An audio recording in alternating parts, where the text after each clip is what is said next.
Hey guys, and welcome to Petrol Ped, and welcome to my CarVid19 Daily vlog, uploading a new video every evening at 6 PM to keep you sane during lockdown. Well, it's time for another Peddlerz Rides, and I thought I'd film inside my office. I never film in here really, because the lighting's not normally that good. But in this Peddlerz Rides, I wanted to bring you something that, certainly for my European audience, you will never have seen before.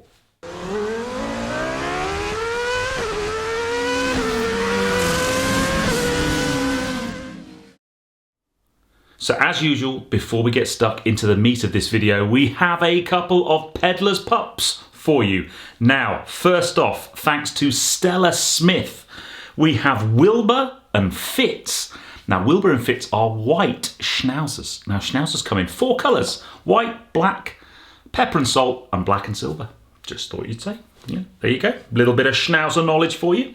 And then next up, from Derek Finnigan, we have Smudge.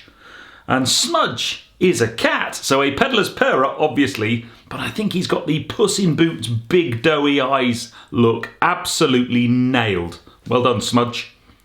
So, I promised you something quite big. I said I would bring you something that you had never seen before.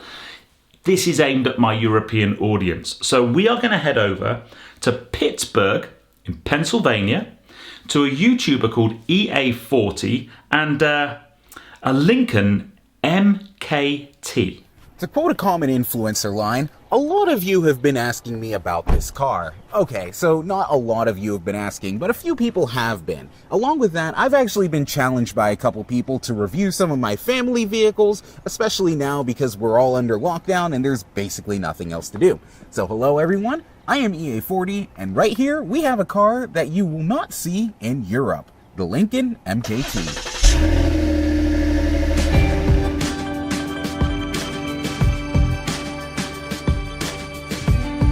Here we are, looking at a 2017 Lincoln MKT. This is not the same kind of Lincoln MKT that livery and chauffeur companies use, but this is one that is more suitable for the entire family. This car arrived at the start of the previous decade, as Lincoln realized they needed a luxury SUV that could seat more than just 5 people, while appealing to suburban families without being as large as an American suburban family home is, like the Lincoln Navigator. Consequently, this 6 to 7-seater model is relatively short and relatively low.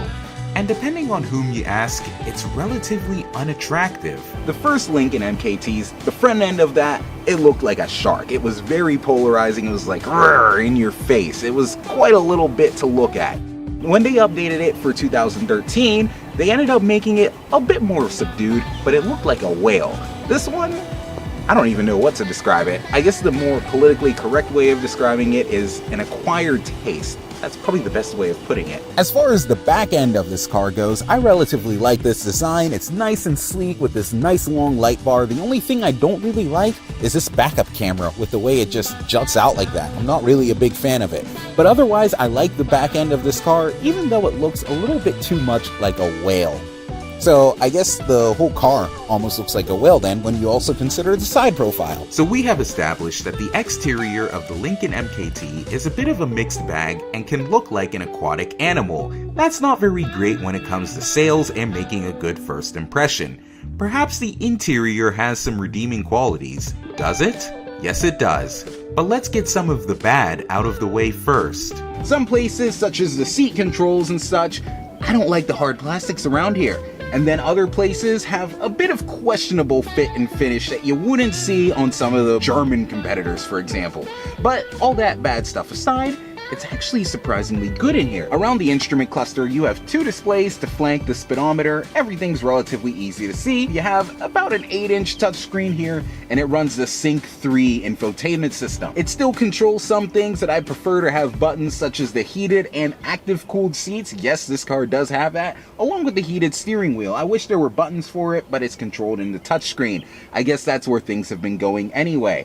Otherwise, things are pretty easy to use, easy to find. There are a couple buttons to enable the lane keep assist, which helps you just stay in your lane. And then also there's active park. This car can parallel park itself. It really isn't bad up front, but the real party is in the second row, where this one is optioned with a refrigerator. Honestly, the second row, it's where to be in this car. I mean, the legroom in here is great. You have a nice extended console and stuff. You can store stuff in here. You have the refrigerator back here.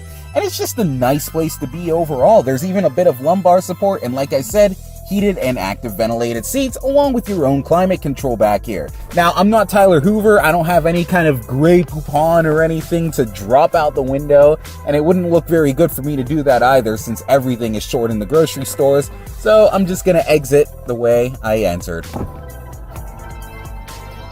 Now, where I live is under a stay-at-home order, and that means it wouldn't be very responsible for me to go out and give you guys a driving impression right now. However, here are a few hints as to what you can expect out of this car. The power comes from a 365 horsepower twin-turbo V6 engine. The curb weight of this vehicle, once you have someone like me in it, it's going to be a little bit over 5,000 pounds. Does that make it quite the porky SUV that you'd expect?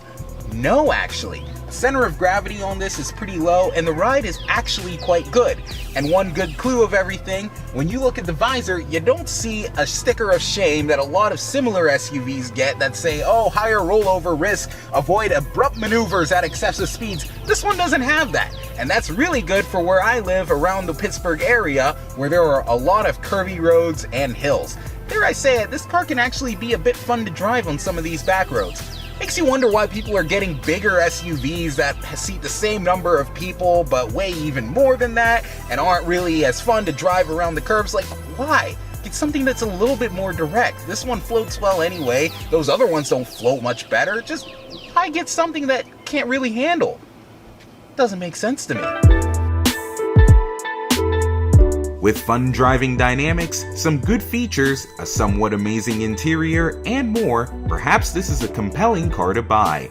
But it isn't. At least it's not compelling to buy it new. When this car came out of the factory, it was about $57,000 US with almost all the options added onto it, except for the rear seat entertainment, which you should skip that because it was pretty old. But anyway, that's about how much it cost. However, I won't disclose the pricing that we bought it at pre-owned because it's not really my business to disclose it, but here are some hints. The first buyer had this car for about a year and put about 7,000 miles on it, and the car cost $57,000 when he bought it back in 2017. However, when we ended up purchasing it, let's just say that in that year and 7,000 miles, perhaps the car's price was closer to $30,000 than it was to even $45,000.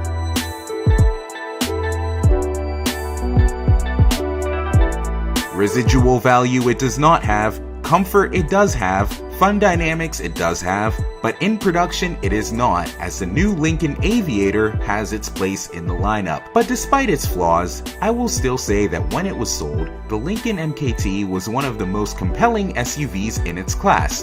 That is, once you got over the acquired taste looks. Yep, can't say I've seen one of those before. I've been to the States quite a lot, although not for a few years now, but it's not a pretty car, is it? I'm not being disrespectful or anything, but it's not a pretty car. Really isn't. It's big, but it's not a pretty car. That's probably why we don't have it, to be honest. But on the upside, I thought your video was brilliant. Very, very well put together, very well edited. I will put a link to your channel up there. So head over to the channel and hopefully you might get a few subs out of that. But yeah, very good video. So yes, from something that we don't really see in Europe to something that many of us in Europe love. We call them MX5s, and you guys across the pond call them Miatas. But yes, I'm gonna head you over to an MX5. Now, this chap is called Henry Powell, and I love this video because this car is properly loved. Good morning and welcome to a quick overview of my turbocharged Mazda MX5. So let's start with the basics. This is a 1990 G-Reg MX5. It's a UK spec, which means actually the first registered date is the 31st of March 1990, which puts this in probably the first 2000 built, 120,000 miles on the clock ish. It is a 1.6. It's got some rubbish 15-inch, fairly slim wheels that I have no idea where I got them from, but they had Yokohamas on it when I bought them for £300, so I thought, you know what, that would be worth the money. Exterior-wise, the only thing I've changed really is put a hardtop on it, which needs to be resprayed. It's had very, very little done to the outside, because I wanted to keep it fairly stock. I like the stock shape of the car. Let's go on to the engine next. Internally, the engine is fully stock. It's a 1.6 litre short nose from a JDM car, so which means standard they are 115 horsepower. The only thing internally that's actually been changed is it has a stainless steel head gasket. Turbo is a completely bog standard refurbished Subaru Impreza, I think a 16T turbo, so it's fairly small, or 13T, I can't remember which one. Fairly small turbo, but these fit very well with the MX5 because they are very quick spooling and it makes a decent enough power on wastegate boost. This one particularly on wastegate boost is making 190 horsepower. It's running RX8 yellow injectors, which I think are 420cc. ECU wise, this is running an ME221. Attached to that is a normal 5-speed manual transmission from an MX5. I've had a few of them now because they do brake quite quick. Then it's got a 4.3 LSD in the back from a Mark II with Delrin diff mounts. Brakes wise, to help me stop, I've got 1.8 discs and pads, which are all EBC, green stuff pads, and everything off of 1.8, which is plenty. It never really runs out of power. So the interior, completely stock basically. This is the normal Mazda MX5 Mark I steering wheel, no airbag because it's a 1990. Apart from that, I've got this Sony MP3 thing. I have to say the interior is not normally this clean. It's only due to the fact that we've been stuck inside for the last couple weeks that I've had time to just give it a really good detail inside. So let's go through 5 things I hate about this car, because there are a few things. Number 1, the suspension is so hard.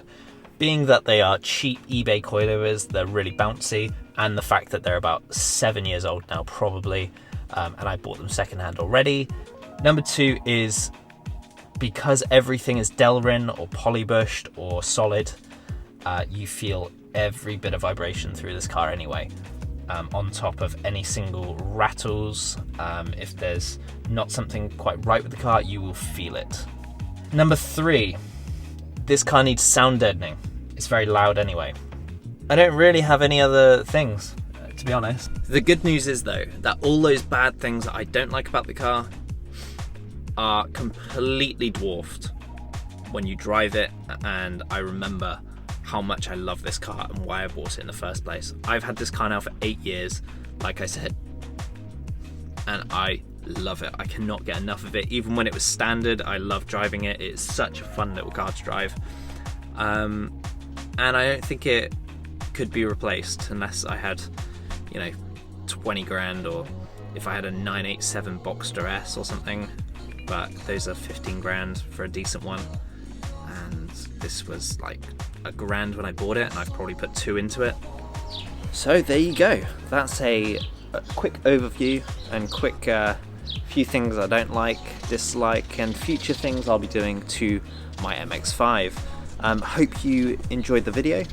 Smash the like button if you did, and make sure you check out my channel, which will be linked hopefully in the description below, and my Instagram is @Henz Powell with a Z. HENZPOWELL.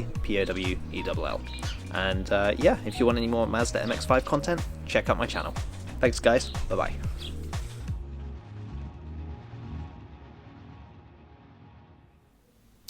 Yeah, now I don't need to put links to your various social media outlets because you did it in your video, although I will put a link to your channel just up there. But yeah, lovely video, and I love your passion about that car. I love the fact that it's kind of almost like a rat rod style, but the fact that you love it and you love to drive it, and And yes, there are things about it that annoy you, but after all, our cars, when they get to that special place in our hearts where we love them, it kind of sometimes doesn't matter that there are things that we don't like. It doesn't matter what they look like. It's all about how they make us feel. And I really got that vibe from your MX5. And I must say, I do love an MX5, but I do like the original ones, the Mark ones with the pop-up headlights. I mean, in the comments below, how many of you have had a car with pop-up headlights? I have had 3. I think it's one of my design things. I would love to come back, but I know, sadly, it won't.